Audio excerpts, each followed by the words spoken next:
안녕하십니까. 대한민국 최초의 PM 전문 방송 나는 PM이다 제20회를 시작하도록 하겠습니다. 와우, 반갑습니다. 벌써 20회네요. 네. 와. 오늘 뭔가 좀 색다르네요. 그죠? 20회라는 아주 기념비적인 촬영을 맞이해서 한 명 보내버렸습니다. 지난번에 과감하게 예고를 해드렸듯이 한동환 대표께서 오늘 다른 일정이 있어서 못 오시고 제가 오늘 이 자리에 앉아봤습니다. 예. 앞으로 뭐 20회, 30회, 40회 이런 식으로 이렇게 딱딱 떨어지는 거는 제가 하는 게 어떨까 싶어요. 아, 예. 30회 때는 혼자 하시는 거 아니에요? 이러다가. 이제 손 안 떠시네요. 내 지난 방송 봤어요. 안 뜨더라니까. 안 자꾸 아이고, 뜬다고요. 떠셨습니다. 제가 옆에서 봤는데요. 방송에 캐치가 안 됐을 뿐이에요. 시끄럽습니다. 떨지 않습니다. 네. 예, 저희 2부 순서로 이제 넘어갈 텐데요. 우리 게스트 모시고 2부 진행하도록 하겠습니다. 자, 모시겠습니다. 반갑습니다. 반갑습니다.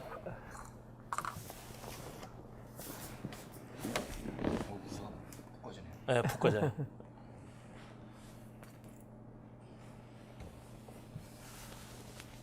자, 오늘 2부 게스트는요. 실무에서 지금 현장에서 열심히 뛰고 계시는 전문 PM 한 분을 모셨습니다. 성함은 신경용 씨고요. 지금 간단하게 제가 소개를 드리면 홍익대학교 기계공학과를 나오시고 지금은 티센크룹 엘리베이터로 이름을 바뀌었는데 예전에 동양 엘리베이터에서 영업을 하셨고요. 그 다음에 이제 독일계 철도 차량 브레이크 모듈 만드는 업체인 크노로 브랜드에서 프로젝트 매니저로 이제 일을 시작하셨고. 선배님도 떠시는데요? 네? 선배님도 떠시는데요? 그런 거예요? 난 안 뜨는데 맨날 고수를 뜬다 그래. 안 본다고 떠시잖아요. 예. 그리고 이제 크노로 브랜드에서 근무를 하시다가 이제 한 3년 되셨네요. MTEC 3년 반 정도. 예, 3년 반 전에 국내 굉장히 의료 장비 쪽에 유명한 중견 기업이에요. MTEC이라는 곳에서 해외 영업 팀장 겸 PM 팀장을 맡고 계시고요. PMP시입니다. 물론 PMP시고 국내 세 번째 PMI RMP시고 그리고 번역 검수라든지 아이템 라이팅에 참여하시는 등 PMI 활동에도 굉장히 적극적으로 참여 많이 하시는 분이고요. 그리고 뭐 저하고는 좀 밀접하게 관계가 있는 분인데 제가 이제 옆에서 지켜본 바에 의하면은 굉장히 공부하는 걸 좋아하신다. 예, 굉장히 공부하는 걸 좋아하시고 또 잘생기셨어요. 어떻게 게스트는 다 잘생긴 사람만 나오는지 모르겠는데 예, 우리 신경용 팀장을 모시고 저 2부를 진행할 건데 우리 박수로 한번 맞이하겠습니다. 박수. 와우. 자, 그러면 잘 이제 드러나지는 네. 않았지만 네. 이 PMI 진영에서 활동을 상당히 많이 하시는 분이시거든요. 근데 해외에서만 이렇게 활동을 하셔서 국내에서는 잘 알려지지 않은데 되게 고수십니다. 예. 기대하셔도 좋습니다. 네, 일단 뭐 제가 간단히 소개를 드렸지만 본인 소개하시고 그 다음에 또 말씀드린 대로 준비해 오신 PT 자료 한번 같이 보고요. 네. 그리고 저하고 우리 김태형 소장이 질문하면 대답하시는 형태로 진행하도록 하겠습니다. 알겠습니다. 예, 먼저 이렇게 좋은 방송에서 제가 수행하고 있는 업무와 그리고 이 산업에 대한 이야기를 함께 나눌 수 있도록 기회를 허락해 주신 백강구 이사님께 감사를 드리고요. 또 함께 계시는 피터 선생님께도 감사를 드립니다. 간단하게 인사드리겠습니다. 뭐 앞에서 이제 백 이사님께서 많이 설명을 해주셨는데요. 저는 신경용이고 현재 MTEC 코퍼레이션 해외사업부에서 해외사업 수주 및 프로젝트 관리를 진행하고 있습니다. 현재 24개국 약 37개 도시에서 프로젝트를 진행 중이거나 또 진행하려고 준비 중에 있습니다. 사실 오늘 발표드릴 주제가 이 산업이 아마 여러분들에게 익숙치 않을 수 있는데요. 뭐 내용을 보시다 보면 여러분들과 꽤 밀접하게 연관이 있는 산업이라는 걸 아마 보실 수 있게 될 겁니다. 사실은 저하고 같이 근무를 했었어요. 독일 회사 다닐 때 제가 이제 팀장이었고 우리 저 신경영 팀장이 그때 같은 부서원이었는데 요즘은 이제 이메일로는 이제 가끔씩 연락을 하는데요. 제대로 연락이 안 되는 게 저보다 출장이 한 5배는 더 많은 것 같아요. 주로 이제 해외 출장을 많이 다니셔가지고 아유 해가 꼬이네. 해외 출장 너무 많이 다니셔가지고 진짜 국내에서 뵙기는 지금 한 서너 달 전에 한번 잠깐 뭐 그 저녁 한번 같이 먹고 거의 지금 3년 반 됐는데 그죠? 예. 저보다 먼저 이제 커널 램젤 떠나셨는데 3년 반 동안 거의 이제 본 게 한 서너 번밖에 안 될 것 같아요. 연락은 이제 자주 되는데 그래서 어디서 뭐 하고 계시는지는 대충 아는데 항상 보면 어디 저 유럽 아니면 동남아 뭐 이런데 일본 같은 데 가 계시더라고요. 굉장히 바쁘시면 그래서 이번에 24개국 37개 도시래잖아요. 그러니까 사실은 내 그 이번에 못 모실 뻔했어요. 못 모시는 줄 알았는데 다행히 또 이제 그 부랴부랴 또 시간을 내주셔가지고 어제 그저께 귀국하셨나요? 토요일 날 예. 예. 그러니까 야. 워낙 바쁘셔가지고 예, 대단하신 분입니다. 그래서 오늘 일단 우리 그 신 팀장 가져오신 그 한번 그 내용 한번 보시면 굉장히 저는 이제 한번 미리 읽어봤는데요. 아, 흥미롭더라고요. 우리 모르는 사실도 되게 많은 것 같고 그리고 이제 그 제가 얘기했잖아요. 국내 PMI RMP 국내 세 번째라고 그 한동안 씨가 1호가 그랬잖아요. 네네네. 이제 국내 3호인데 그러다 보니까 그 사실 우리 신 팀장이 리스크 쪽에 조금 조예가 깊으세요. 그래서 이제 이쪽도 리스크 관련된 걸 많이 아마 얘기를 좀 그 하실 것 같아요. 일단 한번 보겠습니다. 예. 보시죠. 말씀하시고 싶은 게 신 팀장님께서는 선배님의 그 부사수였다라는 걸 말하고 싶으셨던 거 아니에요? 아이 뭐 이러한 훌륭한 부사수가 지금 청출어람이지 뭐. 내가 멋졌다고 자꾸 그러는 거예요. 자꾸. 예. 근데 정말 간만에 뵙는 것 같습니다. 굉장히 오래됐죠. 그렇죠. 오래되셨죠 두 분. 예. 큰으로 있을 때 뵀었으니까. 2009년도인가 10년도 거의 한 4년 5년 아, 네, 예. 된것 같네요. 멋지시게 트랜스폼 하신 것 같습니다. 원래 워낙 잘생겼으니까 뭐. 근데 그때는 잘생겼는데 지금 되게 멋지세요. 아, 못생겨졌다는 얘기구나. 24개국 37개 도시의 연륜이 느껴지죠. 아, 오케이. 자, 이제 한번 보겠습니다. 예. 사실 뭐 산업을 깊이 들어가면 내용이 워낙 그 방대해지고 깊이가 깊어지는데 처음 이런 산업에 대해서 아마 발표하는 자리가 처음일 것 같습니다. 이런 산업에 대해서 다른 분이 발표하신 사례는 보지 못해서 네, 그런 사례 없습니다. 예. 네. 그래서 아주 개괄적인 현황하고 프로젝트를 어떻게 관리하는지만 같이 말씀 나누고 나중에 또 기회가 되면 또 상세한 프로젝트 예시를 통해서 말씀드릴 수 있도록 하겠습니다. 앞에서 뭐 너무 자세하게 설명을 해주셨는데요. 사실 PMI로부터 직접 와서 볼런티어 활동을 하는 초청을 좀 여러 번 받았었는데 매번 그때마다 출장 일정과 겹치기도 하고 뭐 출장 전주거나 아니면 후주거나 이래서 사실 뭐 집사람에게 좀 많이 미안하죠. 그래서 가지 못하고 그렇다고 뭐 볼런티어 활동을 안 할 수는 없고 그래서 이렇게 따르게 뭐 웨비나를 번역한다던가 뭐 한글로 번역한다던가 영어를 감수한다던가 아니면 이런 리소스를 번역한다던가 이런 활동들을 꾸준하게 지속을 해왔고요. 지금 사실 뭐 앞서 말씀드린 것처럼 늘 한 달에 한 번씩 해외 출장이 있어서 아마 지금 이 회사로 조인하고 나서 아마 지구 12바퀴를 거의 돌아가고 있는 것 같아요. 예, 그래서 저게 다 지금 타본 항공사들인가요? 예. 이쪽은 인삼말인 것 같고 그죠? 예, 왼쪽은 왼쪽은. 이제 인사말인데 아무래도 해외 고객사들하고 업무를 수행하다 보면 최소한 그들이 인사말이나 감사 언어 정도는 배우고 하면 훨씬 친근감이 있게 되고 예, 그런 부분이 좀 있어서 그것도 팁이네요. 글로벌 예, PM 에티켓. 지금 메뉴에 저 인삼말이 어느 나라 말입니까? 아빠카바로?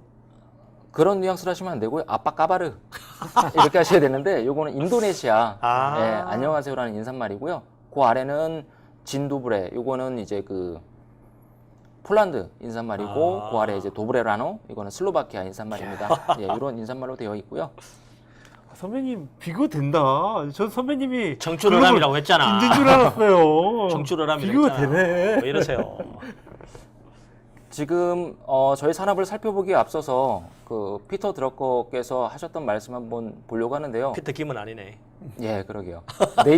내일의 사회의 주요 성장 부문은 두 개의 지식 분야, 즉 건강 분야와 교육 분야가 될 것이 틀림없다. 야. 이 중에 건강 분야를 좀 범위가 좀 넓게 보면 헬스케어나 바이오 여러 가지 들 수 있는데 그 중에서 이제 메디칼 쪽에 이제 제가 근무를 하고 있고 그 산업에 대해서 설명을 드리려고 합니다. 지금 여기 보시면 이 버블 사이즈가 마켓의 규모를 얘기하고 있거든요. 지금 대부분의 산업은 뭐 중국이나 인도 아니면 남미 쪽 이런 시장의 규모가 굉장히 큰 거를 볼 수 있는데 이 메디칼 쪽에서는 선진국 시장의 사이즈가 굉장히 큰 걸 보실 수 있을 겁니다.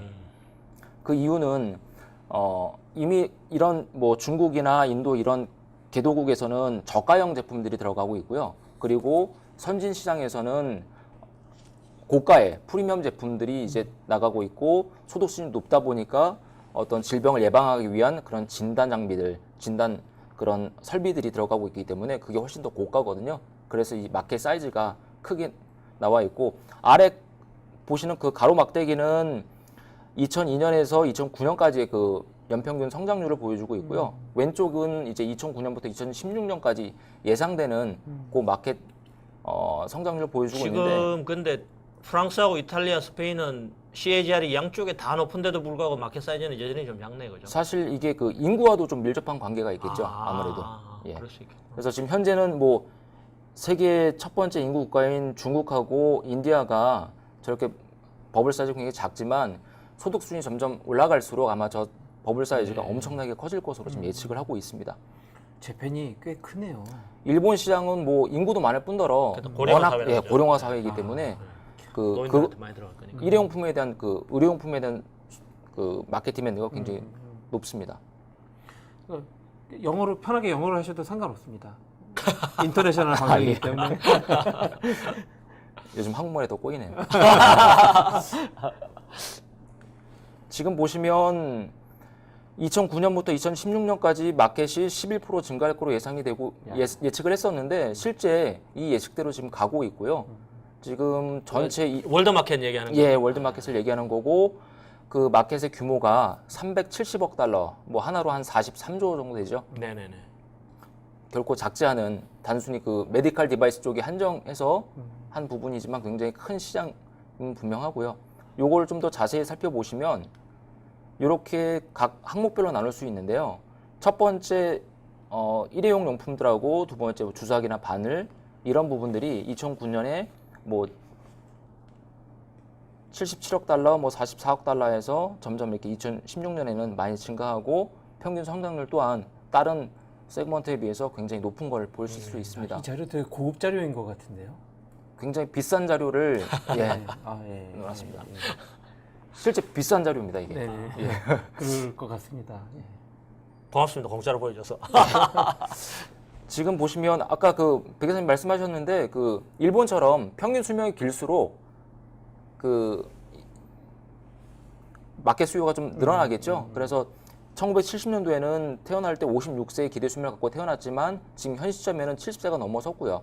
앞으로 2050년도에 태어나는 세대들은 평균 수명이 82세 정도 예상이 되고 있는데 사실 이거는 그 사이에 어떤 변화가 어떤 의학적인 발전이 이루어져서 82세보다 더 넘어서서 뭐 90세가 될 수도 있고 그런 평균 수명을 보일 수 있겠죠.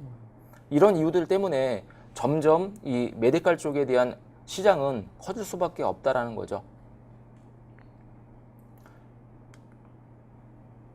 지금 요 사진은 모기가 저희 그 피부에 앉아갖고 흡혈을 하려고 하는 이제 그 사진을 지금 보여드리는 건데요. 사실 저희가 그 오늘 소개해드릴 거는 가장 기초적인 제품에 대해서 소개를 해드리려고 해요. 병원에 가시면 주사를 맞지 않습니까? 네네. 뭐 피를 뽑거나 뭐 할 때 주사를 맞는데 사실 그 통증이 뭐 아주 없진 않지 않습니까? 네. 때로는 아프기도 하고 뭐 맞고 나서 멍이 들기도 하고 그래서 지금 이런 바늘 만드는 회사에서는 어떻게 해야만 환자들이 그 통증을 적게 느낄까를 연구를 많이 하고 있거든요. 그래서 그 연구를 하는 게 이 모기의 저 침에서 힌트를 얻어서 예, 개발을 하고 있습니다. 그래서 이 다음 사진은 지금 오른쪽 아래 이 사진 보시면 그 침 끝을 확대해 놓은 사진인데요. 지금 이게 모기의 침인가요? 예, 모기의 침입니다. 주사바늘 같이 보니 딱 진짜로. 예. 지금 보시면 저 안에 그 구멍이 뚫려 있죠? 네. 이렇게 구멍이 뚫려 있는 관을 캐뉼라라고 표현을 하는데 저 구멍을 통해서 이제 피가 올라가겠죠? 피를 빨아먹는 거고 지금 보시면 각도가 없습니다. 그 각도가 하나로 이루어져 있는데 그리고 굉장히 얇잖아요. 근데 부러지지 않고 엄청 그 피를 빨아먹는다는 거죠. 그만큼 얇지만 강성을 가지고 있고 통증이 없고 그래서 이런 이 마이크로 니들 쪽의 연구가 지금 모기 침을 통해서 활발하게 모기 침을 배양해가지고 주사 바늘로 만들면 안 되나? 감흥이 없어요. 아, 저는 이쪽은 잘 몰라서. 예, 이런 연구가 진행 중에 있습니다. 지금 요 화면은 지금 보시면 각 회사마다 어떤 그 환자의 통증을 줄이기 위해서 다양한 각도와 그리고 여러 가지 몇 각을 들지 지금 한 5가지 정도 각을 가지고 있는데 바늘 끝에 그래서 지금 사람의 피부와 아주 유사한 그런 소재를 개발을 해서 거기에 많은 센서가 달려 있고요. 주사바늘 투입을 시킬 때 사람이 느끼는 그 통증의 정도가 어떻게 되는지를 연구를 하고 있는 거거든요. 야, 이 분야도 과학이네요. 아, 저는- 그러면 이게 과학이지. 아니, 병원에서 왜 이렇게 세게 치면 안 아픈 줄 알았는데 그게 아니네요. 야. 지금 5번째 사진을 보시면 5번째 그림을 보시면 그 오른쪽 표에 제일 그 통증이 피크점에 도달하거든요. 야. 그리고 나서 연마된 면이 지나고 나면 6번째부터 아, 그 피크점이 줄어드는구나. 떨어지면서 통증이 이제 느끼지 못하는 그런 상태가 되고 있는 거죠. 그래서 저 피크 값을 얼마큼 낮추느냐가 그 회사의 기술이고 또한 이제 고객 만족으로 이루어지겠죠. 그럼 이 바늘을 어떻게 만들어지는지 한번 그냥 프로세스를 간단하게 보실 텐데요. 맨 왼쪽의 첫 번째 사진은 그 이쪽에서는 스트립이라고 표현을 하고 있는데 손가락 한 마디 정도 두께 되는 그런 그 철판을 공급을 받아가지고 저거를 이렇게 돌돌 이렇게 구부리는가 맙니다. 보네. 예, 그래서 말아서 약 길이가 2m 정도 되는 튜브 형태로 만들게 되는 거죠. 그래서 그거를 사이즈에 맞게끔 절단을 세 번째 그림처럼 절단을 해서 그거를 각 회사의 시방서에 맞게끔 기술 요구 조건에 저 맞게끔 구부려서 용접하는 거예요? 예, 저거는 저 스테인레스입니까 재질이? 예, 스테인레스입니다. 아. 근데 용접이 굉장히 깨끗하고 정면이 잘 되나 봐요. 그냥 그게 큐브로 기술이죠. 보이던데. 예, 그게 기술입니다. 제가 잠시 후에 샘플을 좀 보여드릴 텐데요. 아, 그래요? 네, 그걸 같이 보시면서 말씀을 나누시죠. 그래서 저렇게 연마를 치고 그 연마된 바늘을 제품으로 완성시키는 그런 프로세스를 가지고 있는데요. 지금 좀 더 상세하게 보시면 아까 말씀하셨던 이제 용접 여기서 뭐 한국말로 이제 조관이라고 표현하는데 여기에 모든 기술이 사실 달려 있습니다. 첫 번째 프로세스이기 때문에 이 프로세스에서 얼마큼 잘 조관을 하냐에 따라서 앞으로의 품질이 결정이 되거든요. 왜냐하면 여기서 일단 큰 형태로 말아놓고 난 다음에 이거를 굉장히 미세한 게이지로 수십 번의 공정을 거쳐서 가야 되는데 중간에 그 용접된 부위가 뜯어지게 되면 불량이 되는 거죠. 그리고 나중에 이거를 이제 고객에게 이제 납품을 하고 나서 나중에 고객사에서 검수를 할 때 불량으로 들어오는 경우가 또 있어요.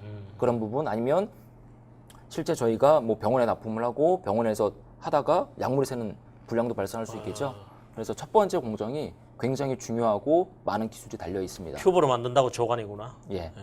그리고 두 번째는 이제 이거를 이제 길게 늘리는 작업을 하는 건데 오른쪽 아래 그 타이어처럼 생긴 그림 보이시죠? 네. 예, 요게 다이스라고 표현하는 거고 튜브의 외경을 결정짓고 있습니다. 그리고 그 왼쪽에 있는 그 총알처럼 생긴 요거는 플러그라고 표현하는데 아, 내경. 요거가 예, 튜브의 내경을 결정짓고 그 플러그의 각도에 따라서 벽 두께를 결정하게 됩니다. 야. 그래서 요 플러그의 각도를 어떻게 가공을 하고 맞추는지가 사실 이게 기술이거든요. 그래서 미세 게이지로 가는 기술이 여기에 달려 있어서 대부분의 현재 그 중국 회사들은 이 기술이 없어서 그 굵은 게이지만 생산을 해내고 있고요. 한국이나 일본에서는 또는 이제 프랑스 쪽에서는 이 기술을 갖고 있기 때문에 굉장히 눈에 보이지 않을 만큼 이제 그런 얇은 게이지를 생산하고 있죠. 세 번째로는 이제 열 처리를 하게 되는데 아무래도 이거 사람의 투여는 바늘이기 때문에 표면이 깨끗해야 되고 그만큼 또 강도를 지녀야 되지 않습니까? 열 처리를 통해서 수도가스가 들어가고 열 처리를 통해서 이제 그 튜브의 강성을 확보하게 되고 표면 처리를 하게 됩니다. 그리고 나서 이제 그 다음 단계는 한국말로 이제 연신이라고 표현하는데 싱킹 앤 드로잉 이걸 통해서 이제 미세 게이지로 아주 얇은 게이지로 가는 공정이 들어가게 되는 거죠. 이 열 처리 전까지는 이제 굵은 게이지까지만 프로세스를 타게 되고요. 앞에 보여드렸던 그림을 도식화해 봤는데요. 지금 처음에 조관에서부터 패킹까지 중간에 페일이 없다고 하면 최소 46개의 프로세스를 거치게 됩니다. 와. 단순하게 이 튜브 복잡하네. 하나만 생산하는데도 46개 프로세스를 타고요. 또 고객사의 시방에 따라서 요구 조건에 따라서 그 프로세스가 훨씬 많이 되는 거죠.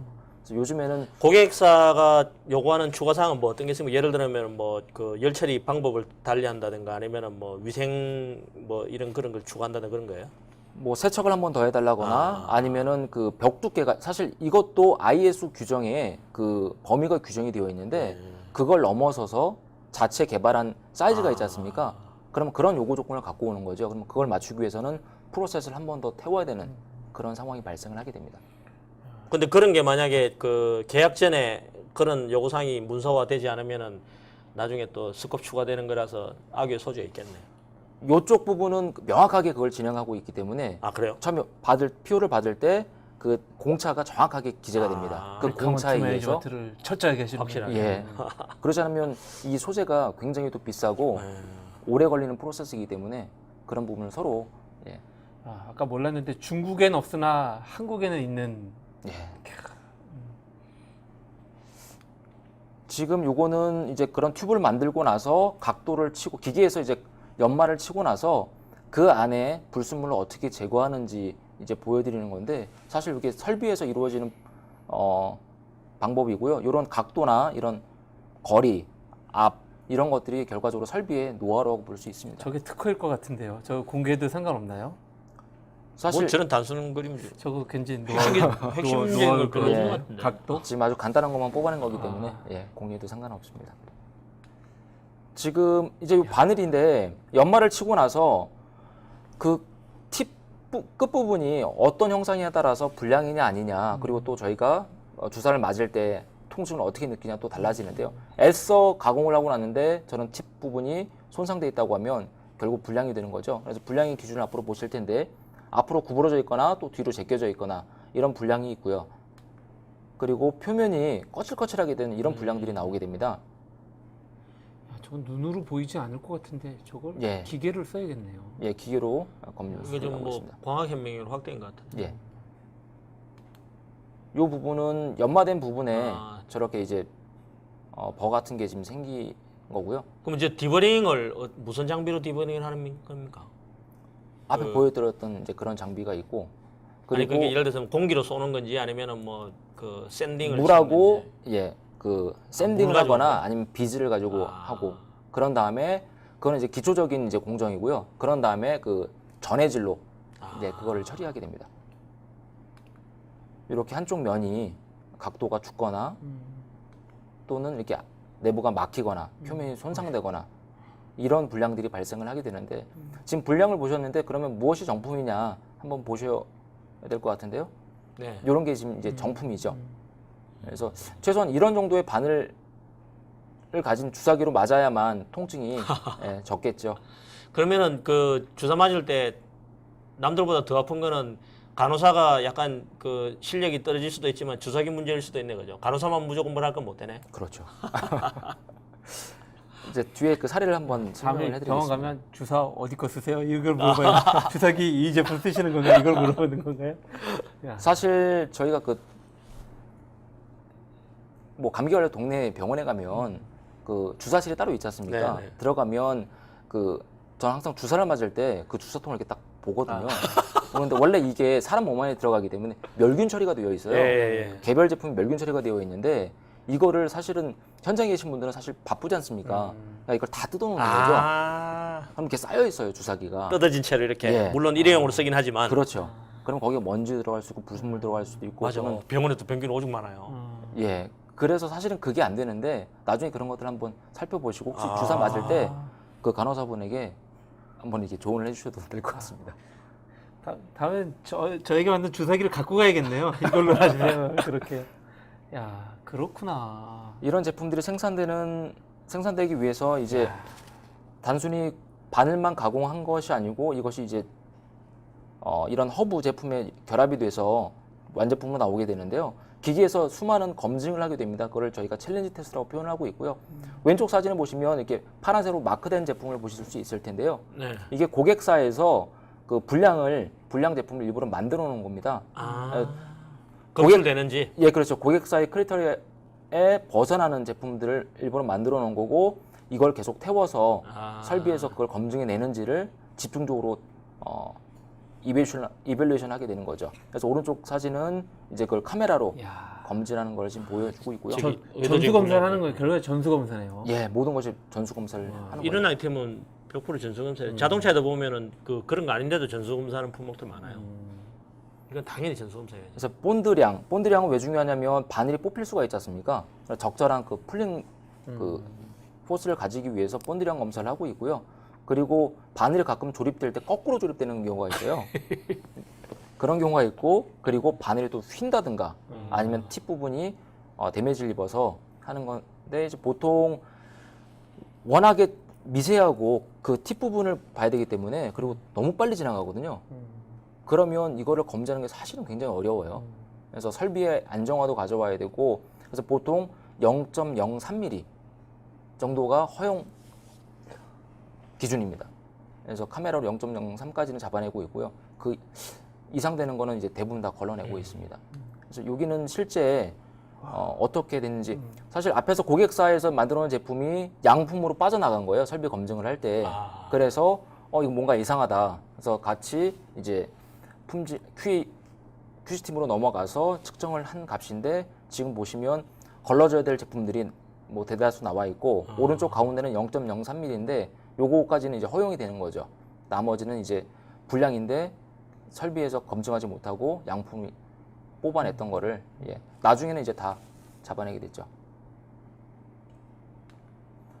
이런 제품들이 생산되는 환경이 굉장히 중요한데, 사실 선진 업체들은 이렇게 클린룸, 지금 여기 사진에는 뭐 완전 방진복을 입고 있진 않지만 반도체 회사를 생각하시면 될 것 같아요. 완전 방진복을 입고 들어가고 에어 샤워룸을 통해서 들어가고, 들어가기 전에 다시 먼지 제거를 하고 손 소독을 하고, 그렇게 들어가서 생산을 하게 되는데, 그렇지 않은 사실 많은 업체들이 이런 설비가 아닌 그냥 프레쉬룸이라고 하는데, 대충 그냥 머리카락만 안 나오게 하고 마스크 쓰고 그런 정도의 현장에서 생산을 하고 있죠.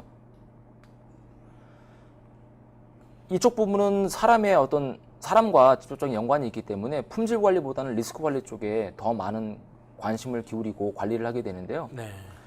지금 주사를 맞다가 주사 바늘이 빠지는 사례도 있었고, 주사 바늘 안에 있는 이물질이 내 몸에 들어올 수도 있고, 약물하고 같이. 그리고 주사를 맞다 멍이 든 경우도 있었을 거고, 매일 맞는 그 인슐린 주사기에서 누군가 인슐린 대신에 다른 약을 투여했을 수도 있고요.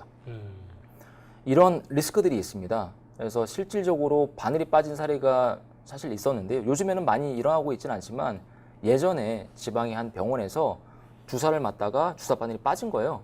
빠져가지고 의사 선생님이 긴급하게 이제 위를 맞고 피부를 해서 이제 바늘 뽑아내고 그렇게 했던 사례가 실질적으로 있었습니다. 이제 뭐 무서운데? 보고가 되지는 않았었지만 그런 사례가 있었고, 이미 해외에서도 그런 사례들이 자주 나오고 있고요. 후진국에서는 이미 그런 제품들이 좀 많이 있어서 좀 신경을 좀 많이 써야 됩니다. 그리고 주사 맞다가 가끔 이제 멍이 든 적이 있으셨을 거예요. 아니면 유난히 아프거나. 네, 그런 적 몇 번 있어요. 그런 제품들이 아까 그 기준을 벗어난 제품들이 나왔기 때문에 10중 8구는 그런 제품 때문에 발생을 하는 거거든요. 그렇구나. 네. 그래서 그런 제품들, 만약 멍이 들었다면 꼭 그건 확인을 해보셔야 될 겁니다. 불량 주사기를 쓴 거네. 예. 실제 사례를 한번 조사를 해봤는데요. 일본의 엄청 큰 회사, 세계적으로 다섯 손가락 안에 드는 회사인데, 실제 이 회사의 해외 공장에서 주사 바늘을 생산하다가 그 주사 바늘과 허브를 접합하고 있는 이 접착제가 제대로 건조가 되지 않아서 그 약물이, 그 접착제가 주사기 안으로 흘러 들어왔던 사례가 한 번 있었는데요. 그래서 지금 현재 그 조사 중에 있습니다. 아직 결과 나오지는 않았는데 그런 사례가 지금 보고가 됐었고요. 이 에폭시 접착제가 충분히 응고되지 않아서 그 수지가 이제 기존 바늘로 흘러 들어가서 환자의 혈관에도 들어갈 가능성이 충분히 있기 때문에 굉장히 중요한 부분이라고 할 수 있겠습니다. 이거는 이제 국내에서 일어났던 이제 신문 기사인데요. 실제 그 바늘이 끊겨가지고 혈관을 타고 들어갔던 그런 사례도 있었습니다. 근데 현재는 이런 사고는 거의 일어나고 있지 않죠. 품질 관리가 워낙 엄격하기 때문에. 이 사업을 진행하면서 어떤 이 프로젝트의 리스크들이 있고 그거에 대한 미티게이션 방법들은 무엇이 있는지를 한번 요약을 해봤는데요. 사실 이제 해외 프로젝트만 하다 보니까 영어가 모국어가 아닌 사람들끼리 영어로 사업을 하는 거지 않습니까? 그러면 같은 단어임에도 불구하고 서로 이해가 다르다는 거죠. 그래서 거기에서 오는 문제가 좀 많이 발생을 하고 있어서 특히 시방서나 계약서 이런 조건에서는 각 항목마다 상세하게 서로 그 이해가 충분히 될 때까지 명확히 하는 게 중요할 거라고 보고 있고요. 지금 네 번째 보시면 오퍼레이터 교육이 있는데 이 설비를 사실 돌리는 거는 현장에 있는 오퍼레이터 분들이 돌리시거든요. 근데 그 고객사의 매니저 레벨들은 영어를 다 잘하지만 현장에 있는 분들은 영어가 안 돼요. 그러면 그런 분들에게 영어로 교육을 시켜야 되는데 이게 정말 힘들다는 거죠. 저희 쪽 엔지니어들은 또 영어가 안 되고 그래서 한 예로 예전에 그 일본 설비를 슬로바키아에 이제 납품해서 현장에서 검수할 때인데 일본에 있는 엔지니어들은 영어가 안 되지 않습니까? 특히 일본 분들은. 그래서 그거를 저희 팀원을 이제 보내놨었는데 팀원이 일본어가 거의 네이티브예요. 그래서 진행하는데 아무래도 이게 전문적인 용어가 많이 나오고 어렵다 보니까 영어로 통역하기가 너무 어려웠던 거죠. 그래서 나중에 제가 조인해서 제가 한국말로 설명을 듣고 영어로 그쪽 매니저들에게 설명하고 그 매니저는 다시 슬로바건으로 설명을 하고 이런 엄청나게 오래 걸리는 교육 프로세스를 해왔던 적이 있었습니다. 이런 것들이 하나의 어떤 일종의 리스크라고 볼 수 있죠. 이 프로젝트를 진행하면서 겪었던 그런 교훈들과 작은 팁들을 한번 준비를 해봤는데요. 사실 문서로 되어 있는 그런 제품을 하나의 어떤 형체로 만드는 거지 않습니까? 개발을 해 나가는 과정이잖아요. 그래서 고객사에서 원하는 과연 그 디자인이 정확히 어떤 것인지 그걸 명확히 할 필요가 있을 것 같고요. 그리고 앞서 말씀드린 것처럼 커뮤니케이션 문제가 항상 많이 불거지기 때문에 이런 커뮤니케이션 플랜을 잘 짜는 게 무엇보다 중요하다고 볼 수 있습니다. 그리고 4번에 보시면 구두만으로 승인받지 말고 꼭 회의록을 작성하자 이렇게 해놨는데 이게 아무렇지도 않은 것 같지만 현장에서 검증을 할 때 현장에서 모든 것들이 이루어지다 보니까 사실 뭐 회의록을 작성하거나 앉아서 뭘 할 시간이나 기회가 없거든요. 그러면 현장에서는 서로 이해했다고 하지만 한참 시간이 지나서 맞아요. 합의서를 쓸 때 그쵸. 서로 이해가 달라지는 거죠. 그래서 악유를 많이 하게 되고 문제를 많이 발생해서 다시 재검증을 해야 될 이거는 뭐 그런 상황이 비일비재한 것 되죠. 같아. 예. 저도 요즘도 뭐 겪고 있는 일이긴 해요.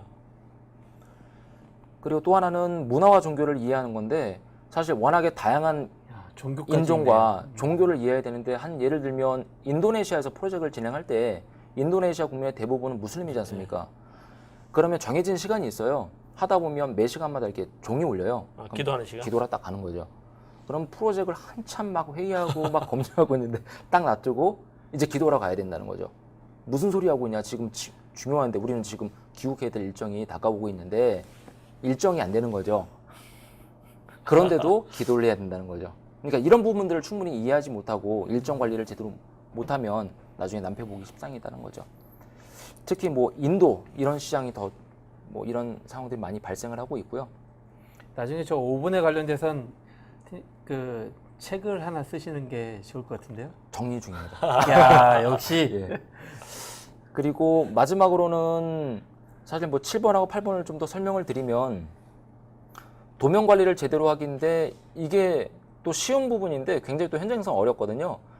고객사의 검증을 받을 때 뭐가 안 돼요. 그러면 현장에서 즉석에서 수정을 한다는 거죠. 그러면 이 치수가 달라지지 않습니까? 근데 이게 설계팀에는 반영이 안 돼요. 도면 리비전이 안 되는 거죠. 그럼 나중에 이 부분에서 AS 요청이 왔을 때 공급한 제품이 실제 사이즈가 달랐던 거죠. 이런 부분들이 많이 일어나기 때문에 실제 이런 도면 관리가 그러면 회사 또는 고객에서 관리하고 있는 엔지니어링 체인지 오더 프로세서가 있어요? EO라고 하는? 사실 지금까지는 없었죠. 근데 그거를 만들어서 요청을 하고 있는 상태고 초창기에는 제가 뭐 이쪽 산업이 오기 전까지는 전혀 없었고 그냥 요구하면 웬만해서는 다 들어주는 그런 쪽이었는데 이것이 원가 계산을 해보니까 굉장히 부담이 되더라고요. 그렇죠. 그것도 사실은 스코 크림 문제도 생길 뿐더러 예. 그다음에 엔진 리비전 관리가 안 되면 어느 도면을 가지고 이거를 컨트롤해야 될지가 좀 디파인이 안 되는 거잖아요. 그래서 저 이슈 관리하는 건 굉장히 중요한 것 같아요. 엔진 체인지 오더 관리하는 거. 마지막으로는 이제 그 고객사 측 PM과의 프로세스 정인데 사실 이쪽 산업에 뭐 PMP를 찾아보기는 정말 힘듭니다. 그러니까 프로세스화 돼 있지 않은 산업이에요. 그래서 재밌겠네. 이 프로세스를 이해하는 게 굉장히 힘든 거죠, 서로. 그래서 초창기에는 많은 시행착오를 겪었는데 최근에는 아예 그런 그 양식을 만들어서 고객사가 처음에 프로젝트를 시작할 때 어. 양식대로 해달라 이렇게 진행을 하자 그런 식으로 유도를 하고 있고 메디컬 디바이스 최초의 PMP네요. 야. 완전 프로젝트를 오퍼레이션으로 바꿔버리셨는데요. 야. 지금 이제 그렇게 진행을 하고 있습니다. 여기 보시면 지금 일본의 고객사인데 인도에 있는 현장에서 지금 진행했던 거고요. 총 7개의 사인을 보실 수 있을 겁니다. 굉장히 간단한 설비를 제작하는 프로젝트였는데 사용자 불과 3장짜리에 이렇게 7명의 사인이 있어야만 프로젝트를 착수할 수 있었던 거죠. 저 사용사가 어찌 보면 아까 리카먼트에 해당하는 초기 그렇죠. 리카먼트에 해당하는 거죠. 다음으로는 지금 현재 진행하고 있는 약 2년간의 준비 과정을 거쳐서 1년간 생산을 하고 지난 6월부터 바로 전주까지 이제 고객사 검수를 마치고 이제 한참 배를 타고 바다 위를 항해하고 있습니다. 지금 유럽으로 향하고 있고요. 그 프로젝트를 처음 입찰할 때 그 사진을 한번 찍어봤는데요. 요거는 뭐냐면 오른쪽은 이제 제 여행 가방. 여행 트렁크, 왼쪽이 입찰 서류입니다. 사실 이게 작년 4월 3일 날 현지 입찰이었어요. 서류를 직접 현지에 내야 되는데 입찰 조건 중에서 그 현지어로 공증을 받아야 되는 조건이 있었는데 저희는 한국에서 공증을 받아도 되는지 알고 있었던 거죠.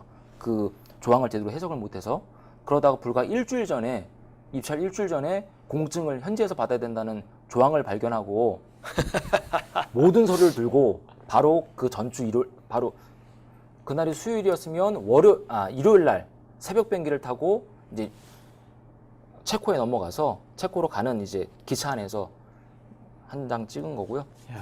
왜 이렇게 됐냐면 그 저희가 제출한 서류 중에서 영어가 원본인 거는 바로 슬로바키아 현지에서 공증이 가능한데 한국말을 영어로 해놓은 거는 그거를 공증할 수 있는 업체가 체코에밖에 없었던 거죠. 체코에 가서 공증을 받아서 그 서류를 다시 슬로바키아에 있는 공증 업체로 가져가야만 공증이 돼서 입찰을 할 수 있었던. 그래서 그 아까 포장지 안에 들었던 박스가 이런 정도 크기가 되고요. 그래서 각 이런 봉투에 프로젝트별 담겨 있고 이게 한 계약을 위해서 7개의 원본 계약서가 필요했고요. 오케이. 총 19개의 프로젝트가 있었고 그중에 한 계약마다 이렇게 7개의 문서가 필요하니까 그 양이 엄청났었던 거죠. 이거는 지금 공증받은 사진이고요. 이것이 이렇게 많은 서류가 부수적으로 필요를 했었습니다. 대단하네요. 이게 공증을 받았던 이제 그 내용이고요. 아. 예.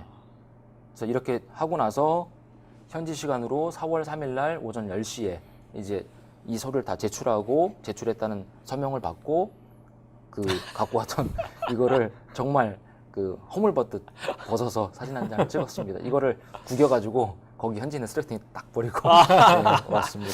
그래서 총 19개 프로젝트에 응찰해서 11개 프로젝트를 수주를 했고요. 지금 멋진데. 총 9개 프로젝트를 9개 개별 사업을 다 지금 이제 검수를 끝내서 보내고 있고 2개 프로젝트는 현재 일본에서 진행 중이고요. 지금 납기가 많이 지연돼 갖고 굉장히 지금 서두르고 있는 중입니다. 야, 신 팀장 프로젝트 매니저가 아니고 프로그램 매니저 레벨인데.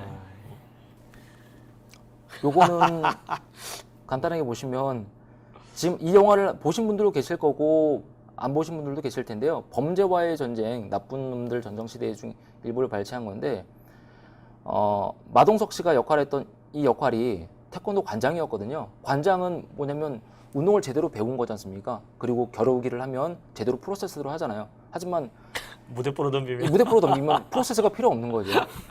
이게 바로 지금 이쪽 산업의 프로젝트 현실이라는 생각이 들어서 아주 적절한 잠깐, 클립이네. 네, 그렇습니다. 예, 제가 준비한 건 여기까지고요. 아유, 대단합니다.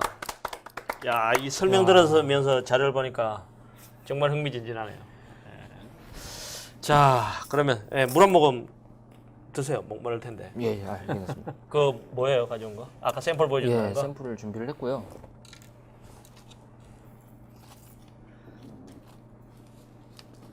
아, 여기 바늘 있네. 눈으로 봐서 모르겠는데요. 야. 이게 보이면은 당신 눈이 현미경이지. 지금 잠시 줘보시면 예. 요게 인슐린 주사기인데 요게 31게이지고 요걸 이제 매일 맞겠죠, 당뇨병 환자들은. 근데 아까 말씀드렸던 인슐린 약물에다가 누군가 다른 약물을 탈 수 있지 않습니까? 그래서 요 부분에다가 이렇게 용접을 하는 거죠. 기계로. 그래서 못 되게. 썼는지 안 썼는지 그거를 검증하기 위해서 하는 거고 이건 주로 유럽의 고객사들이 많이 요청을 하고 있고요. 아시아 쪽에서는 이렇게 이게 말 그대로 디스포저이지 않습니까? 한 번 쓰고 버리는 일회용이기 때문에 이 바늘 쪽에 2번 쓰지 말려고 이렇게 용접을 하는데 이건 아시아권에서 주로 리콰이먼트가 이렇게 돼 있고요. 이거는 이제 유럽 쪽에 리콰이먼트가 이렇게 있습니다. 어쨌든 똑같은 일회용인데 예. 보는 관점이 관점이 다른 다른 거죠. 거죠. 예. 오케이. 그리고 이 부분은 사실 제가 프로젝트를 진행하면서 가장 처절하게 실패했던 프로젝트인데요. 요거는 인슐린 주사기고 요건 펜니들 인슐린 주사기입니다. 그래서 요건 안전 주사기라고 한 번 쓰고 나면 바늘이 잠기는 거죠.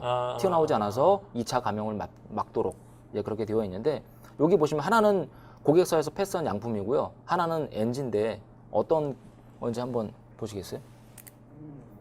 이래 봐가지고 표현 하나. 이게 방송사상 처음으로 이게 쏙 들어간 거하고 제품을 이게 튀어나온 거 그 차인가? 그거는 이제 제가 이송하는 과정에 생긴 그 거고. 외에는 모르겠어요. 이거 봐서는 뭐 알 수가 없네. 그러게요. 눈으로 봐서는 뭐 똑같은 것 같은데. 요 위에 페이퍼를 보시면 페이퍼의 이 끝부분이 요 플라스틱 부분을 다 덮고 있느냐 여기 보시면 한 0.5mm 정도가 튀어나와 있거든요. 이거 자체가 이제 불량으로 간주를 하는 거죠. 일회용임에도 불구하고 이렇게 세심한 관리를 통해서 사실 이 주사기를 맞는 분들은 매일 이 주사기를 써야 되지 않습니까? 일회용이지만 그분들에게는 일회용이 아닌 계속 사용하는 제품과 같다는 거죠. 그렇기 때문에 이런 감각이라든가 이런 품질에 대해서 더 많은 신경을 쓰고 있는 거죠. 그리고 마지막으로는 이제 여기 지금 보이시나요? 아, 여기 여기 지금 바늘. 바늘인데요. 예, 바늘. 요게 34G 굉장히 미세한 바늘이고요. 요즘에 성형이 모기침 같다. 모기침. 성형이 좀 일반화되지 않습니까? 네네. 미용 성형이. 그래서 이제 얼굴에 맞는 필러 주사기라고 그래서 이렇게 가는 주사기로 맞으면서 피부 재생을 하고 흉터 안 이제 남게 그죠? 표시 거의 안 나겠네. 그런 주사기로 사용하고 있습니다.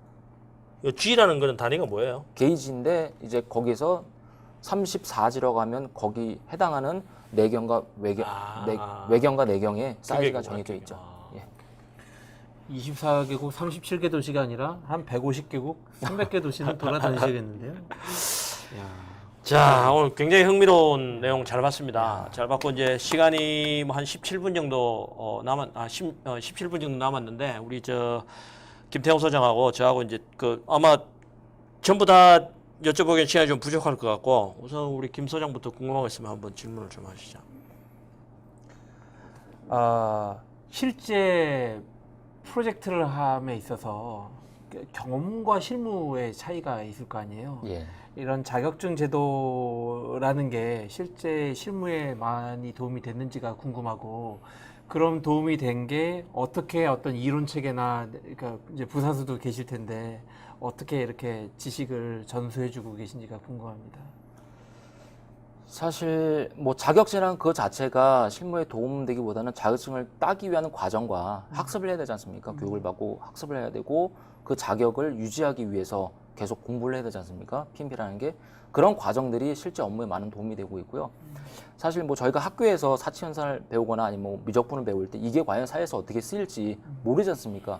마찬가지로 이 PM의 이런 교육들이 정말 핀박에 나와 있는 그런 내용들이 정말 실제 현업에서 어떻게 쓰일지는 사실 공부할 때는 잘 매칭이 안 되는 부분이 좀 많이 있었거든요. 근데 프로젝트를 수행하면 할수록 이게 그런 내용이었구나. 그래서 이런 프로세스가 필요했구나. 이런 것들을 좀 깨우치고 있는 거죠.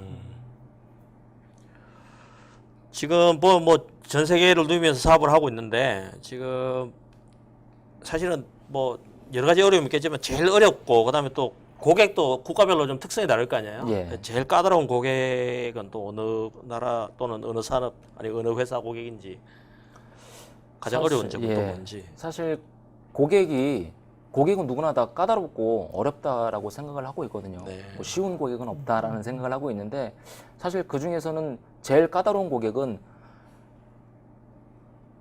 치방선은 되게 간단한데 모든 기준이 머릿속에 있는 고객이 제일 까다롭더라고요. 예. 아. 오히려 유럽의 프로젝트를 할 때는 계약서도 두껍고 시방서도 굉장히 디테일하게 나열되어 있는데 오히려 그런 거는 프로젝트 관리가 쉽게 진행이 되는데 한 예로 일본의 고객사하고 할 때는 사실 일본인들의 그 특성이 좀 독특하더라고요. 가깝지만 먼 나라라고 하는 것처럼 일본에 한 2년 전에 첫 프로젝트를 할 때 계약서가 딱 한 장이었어요. 거기에 사양서가 몇 줄 있었고. 근데 그 프로젝트 납기가 8개월이었는데 2년 만에 프로젝트를 종료시켰습니다. 고객사의 기준에 들지 않았던 거죠. 현장 매니저들의 기준을 통과를 했어도 그걸 발주하신 분의 기준에 들지 않았기 때문에 계속 페일이 나고 다시 검증을 하고 자체 검증을 하고 그런 과정들을 거치면서 2년 만에 했는데 계약할 당시에 그 환율이 100엔당 한 1,350원? 우와, 이럴 때 엄청 계약을 소리 했는데 받겠네. 900원 초반대 프로젝트 종료하는 바람에 많은 손실도 있기도 했죠. 와, 환 리스크까지 있었구나. 예, 그런 리스크들 뭐 미처 예측을 못했고 프로젝트가 금방 끝날 줄 알았죠. 하지만 굉장히 오래 걸렸고 또 하나는 인도 고객사들하고 사업을 하는 게 또 쉽지는 않거든요. 인도 사업을 한 번쯤 해보셨을 텐데 사실 인도인들이 요구하는 게 굉장히 좀 많은 걸 요구하거든요. 작은 문제를 크게 부풀리기도 하고 굉장히 몰아붙이기도 하고 하지만 본인들이 준비가 안 될 땐 굉장히 프로세스를 이렇게 타기도 하고 이런 부분들이 정말 많이 힘든 부분 중에 하나입니다. 야, 나중에 멀티내셔널 프로젝트에 관련된 레슨론 그- 책만 나와도 대박이겠어요. 계약서나 스페시피케이션이 간단할수록 일이 힘들다는 거 딱 와닿네. 그러니까.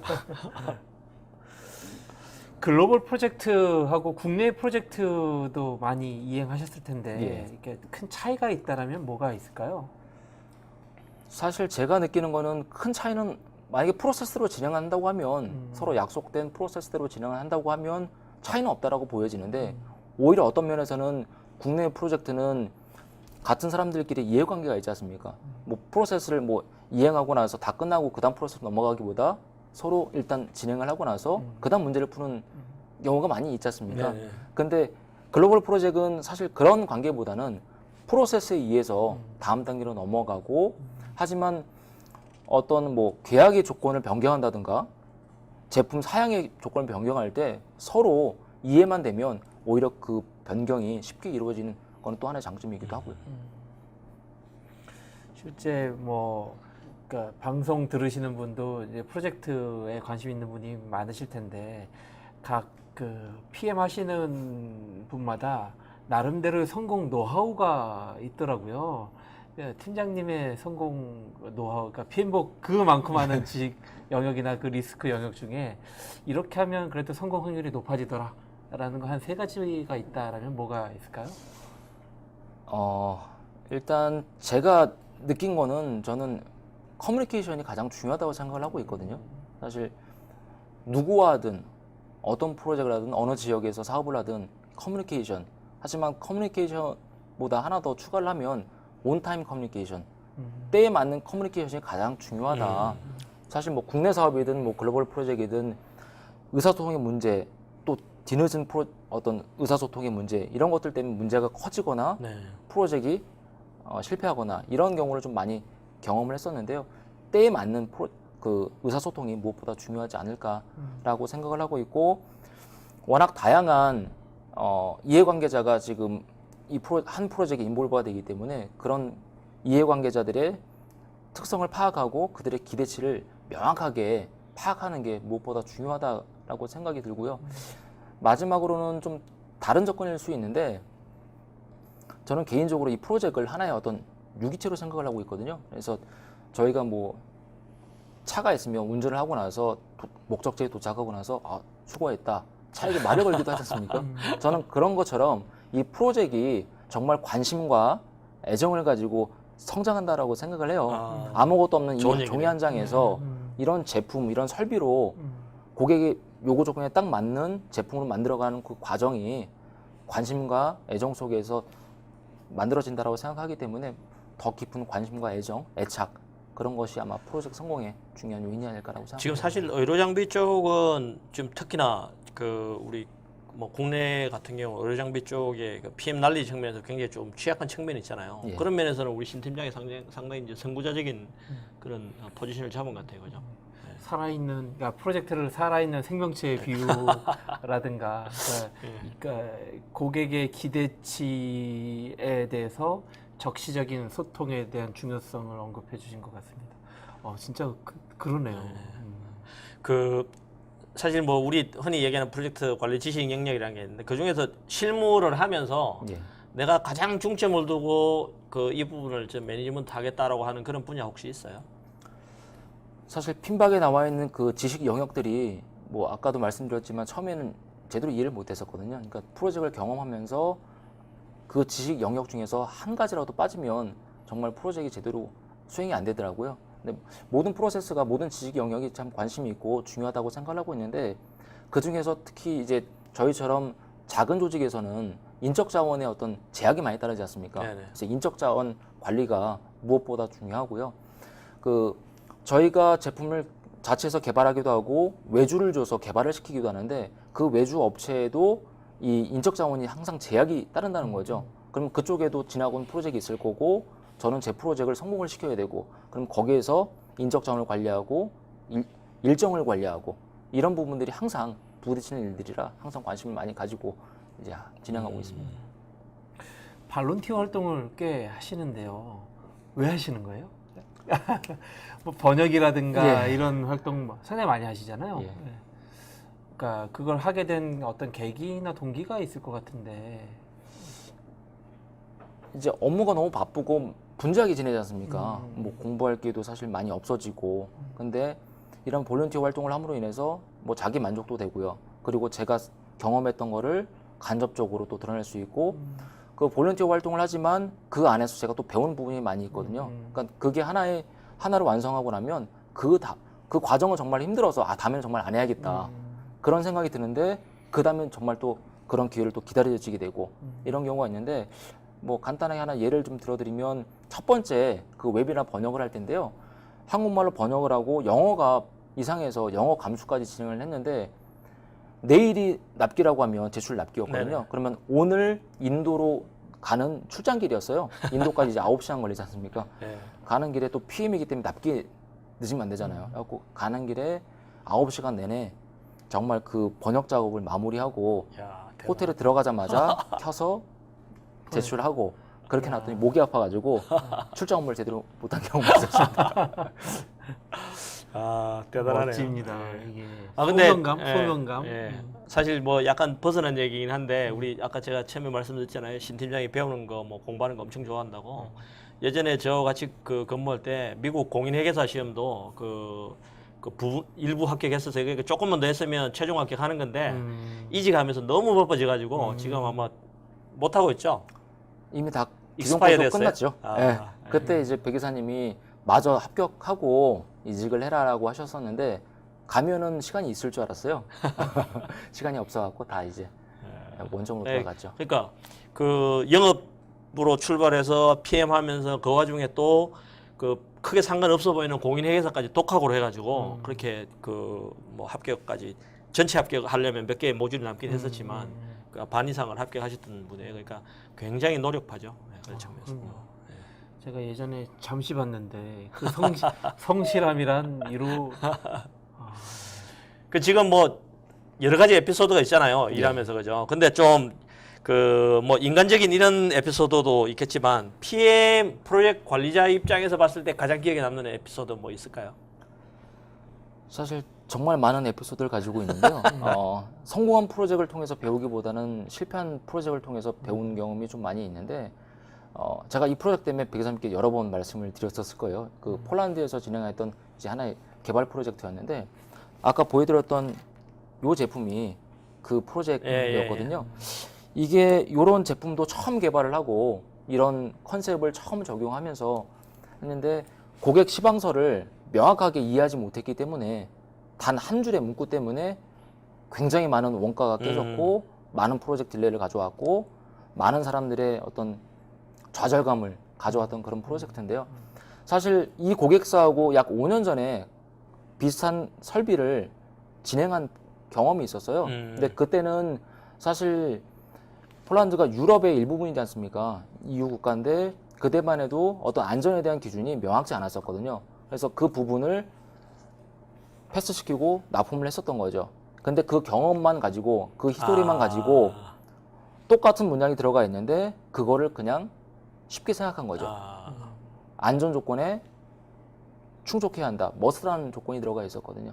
근데 그거를 기존 프로젝트 경험만 살려서 했는데 마치 썩은 우유처럼 그렇게 진행했다가 배탈이 나고 많은 손실을 가져왔었죠. 표현도 그냥 이거 경지에 다다랐어요, 그죠? 썩은 우유, 배탈, 머스트 조건.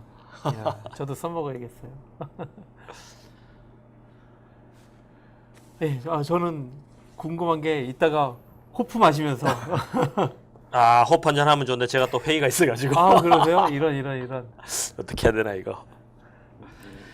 자, 그러면 일단 뭐 개인적으로 사실은 오늘 신 팀장 오랜만에 얼굴 뵙게 돼서 굉장히 좀 반갑고요. 그리고 또 한편 뭐 우리 나는 PM이다 측면에서 굉장히 그 특별한 분야, 그동안 익숙하지 않은 분야에서 고군분투하고 계시는 그 정말 실무형 능력 있는 PM을 프론티어. 그러면서도 프론티어. 모시게 돼서 굉장히 오늘 즐거운 시간이었던 것 같습니다. 그리고 뭐 앞으로도 좋은 소식 많이 들려주시고, 그리고 뭐 언제가 될지 모르겠지만 또 다른 기회에 다시 한번 뭐 내년이든 언제든 다시 한번 나와주시면 좋겠어요. 네, 알겠습니다. 끝으로 20대 청년들에게 요즘 뭐 취업에 디플러스 많이 받은 친구들이 있는데 PM은 이렇다, 이런 쪽으로 한번 도전해봐라 라는 격려의 한마디 부탁드려도 될까요? 예, 사실 이렇게 해외 프로젝트를 수행하면서 많은 사람들을 만나게 되지 않습니까? 그런 사람들을 만나면서 제 스스로도 동기부여를 받기도 하고요. 그래서 이 프로젝트 매니저라는 이 롤이 정말 굉장히 매력적인 직업이라고 생각을 하고 있거든요.